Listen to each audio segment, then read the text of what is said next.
2 Samuel, chapitre 13. Après cela, voici ce qui arriva. Absalom, fils de David, avait une sœur qui était belle et qui s'appelait Tamar. Et Amnon, fils de David, l'aima. Amnon était tourmenté jusqu'à se rendre malade à cause de Tamar, sa sœur, car elle était vierge, et il paraissait difficile à Amnon de faire sur elle la moindre tentative. Amnon avait un ami, nommé Jonadab, fils de Chiméa, frère de David, et Jonadab était un homme très habile. Il lui dit, « Pourquoi deviens-tu, ainsi chaque matin plus maigre, toi, fils de roi? Ne veux-tu pas me le dire ?» Amnon lui répondit, « J'aime Tamar, sœur d'Absalom, mon frère. » Jonadab lui dit, « Mets-toi au lit et fais le malade. Quand ton père viendra te voir, tu lui diras, « Permets à Tamar, ma sœur, de venir pour me donner à manger, qu'elle prépare un mets sous mes yeux, afin que je le voie et que je le prenne de sa main. » Amnon se coucha et fit le malade.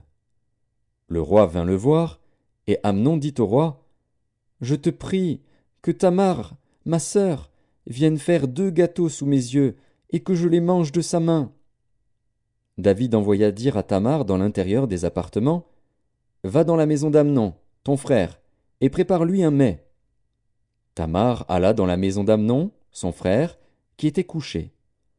Elle prit de la pâte, la pétrit, prépara devant lui des gâteaux, et les fit cuire. Prenant ensuite la poêle, elle les versa devant lui. Mais Amnon refusa de manger. Il dit, « Faites sortir tout le monde. » Et tout le monde sortit de chez lui. Alors Amnon dit à Tamar, « Apporte le mets dans la chambre, et que je le mange de ta main. » Tamar prit les gâteaux qu'elle avait faits, et les porta à Amnon, son frère, dans la chambre.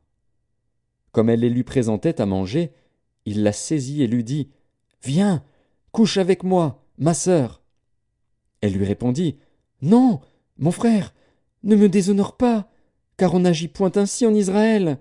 Ne commets pas cette infamie. Où irai-je, moi, avec ma honte? Et toi, tu serais comme l'un des infâmes en Israël.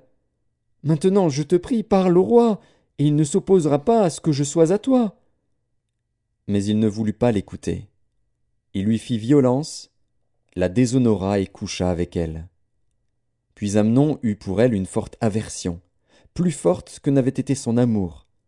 Et il lui dit, « Lève-toi, va-t'en. » Elle lui répondit, « N'augmente pas, en me chassant, le mal que tu m'as déjà fait. » Il ne voulut pas l'écouter, et appelant le garçon qui le servait, il dit, « Qu'on éloigne de moi cette femme et qu'on la mette dehors, et ferme la porte après elle. » Elle avait une tunique de plusieurs couleurs, car c'était le vêtement que portaient les filles du roi, aussi longtemps qu'elles étaient vierges.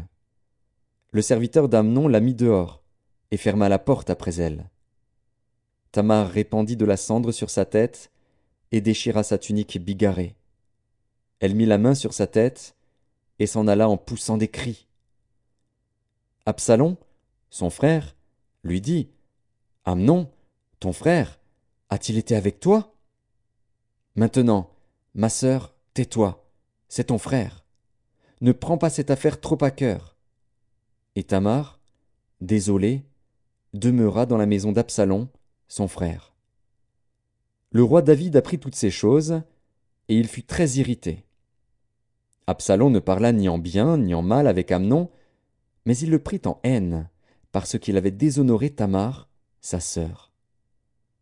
2 ans après, comme Absalom avait les tondeurs à Baal-Hatsor, près d'Éphraïm, il invita tous les fils du roi. Absalom alla vers le roi et dit, « Voici, ton serviteur a les tondeurs, que le roi et ses serviteurs viennent chez ton serviteur. » Et le roi dit à Absalom, « Non, mon fils, nous n'irons pas tous, de peur que nous ne te soyons à charge. » Absalom le pressa, mais le roi ne voulut point aller, et il le bénit. Absalom dit, « Permets du moins à Amnon, mon frère, de venir avec nous. » Le roi lui répondit, « Pourquoi irait-il chez toi? » Sur les instances d'Absalom, le roi laissa aller avec lui Amnon et tous ses fils. Absalom donna cet ordre à ses serviteurs. Faites attention quand le cœur d'Amnon sera égayé par le vin et que je vous dirai, frappez Amnon. Alors tuez-le. Ne craignez point. N'est-ce pas moi qui vous l'ordonne?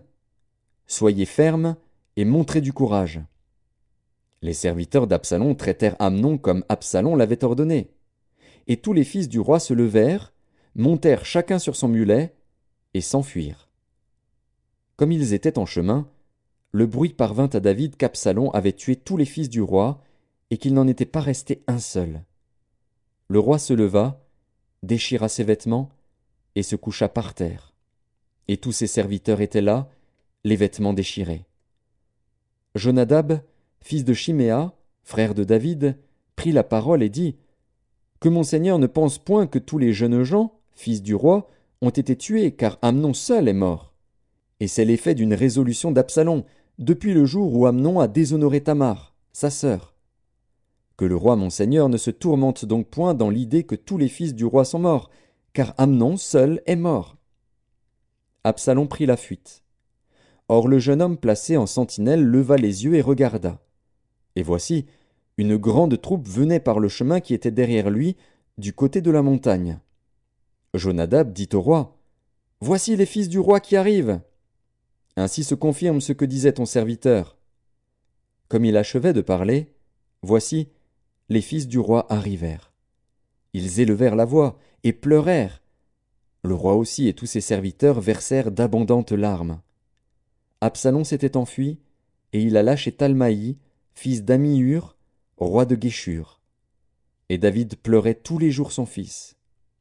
Absalom resta 3 ans à Guéshur, où il était allé, après avoir pris la fuite. Le roi David cessa de poursuivre Absalom, car il était consolé de la mort d'Amnon.